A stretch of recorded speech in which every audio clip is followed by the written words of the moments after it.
నీచాతి నీచంగా కొట్టించడం, తిట్టించడం, లంజా రావే జుట్టు మెలిదిప్పి ఖండించడం పోలీసుల చేత చేయించిన మహానుభావుడు చంద్రబాబు నాయుడు గారండి. ఈరోజు ఇదే పరిస్థితి రాంబాబు గారు జరిగింది. నేను ముఖ్యమంత్రి గారిని ఒకటి కోరుకుంటున్నాను, అయ్యా ఈరోజు కాకపోతే రేపైనా మాకు జరిగిన అవమానం లాంటిది మీ మేడం గారికి, మీకు, మీ కోడల గారికి, మీ అబ్బాయి గారికి జరిగితే మీ ఫీలింగ్స్ ఎలా ఉంటాయో చెప్పాలని నేను కోరుకుంటా ఉన్నానండి. మేము బానిసలం కాదండి అయ్యా, పాకిస్తాన్ నుంచో ఆఫ్ఘనిస్తాన్ నుంచో వలస రాలేదండి అయ్యా, ఇక్కడే పుట్టాం, ఇక్కడే పెరిగామండి. కానీ నీచాతి నీచంగా మమ్మల్ని చూడటం, బాధించడం బాధగా ఉందని ముఖ్యమంత్రి గారు.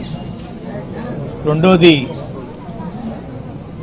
తిరుపతి లడ్డు విషయంలో అబద్దాల మీద అబద్దాలు రోజు వెల్లించడం సమాజం నవ్వుకుంటుందండి. భక్తుల యొక్క మనోభావాలు దెబ్బతింటున్నాయండి. గుడికి వెళ్ళకూడదు, గుడిలో పెట్టే ప్రసాదం తినకూడదని అభిప్రాయం మీ మాట బట్టి వారికి కలుగుతుందండి.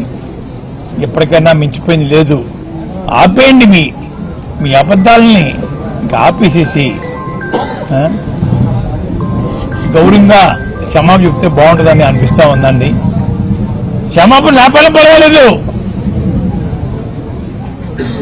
ఇక్కడితో ముగిస్తే మంచిదని కూడా అనుకుంటా ఉన్నానండి. ముగించకుండా సిబిఐ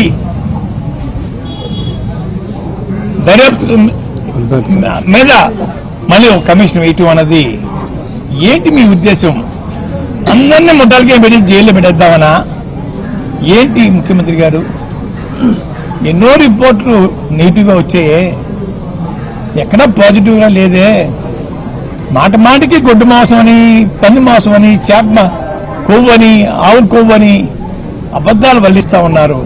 ఆ పని ముఖ్యమంత్రి గారు, దేవుడి మీద భక్తి పోతా ఉంది. అయ్యా ఇది మంచి పని కాదు. అధికారం ఇచ్చారు, మన ఇచ్చేది కాదండి రాష్ట్రం, ప్రజలు ఇచ్చారు ఒకసారి అవకాశం, మళ్ళీ పోయింది, మళ్ళీ ఇచ్చారు. సద్వినియోగం చేసుకోండి ముఖ్యమంత్రి గారు, బాధించకండి.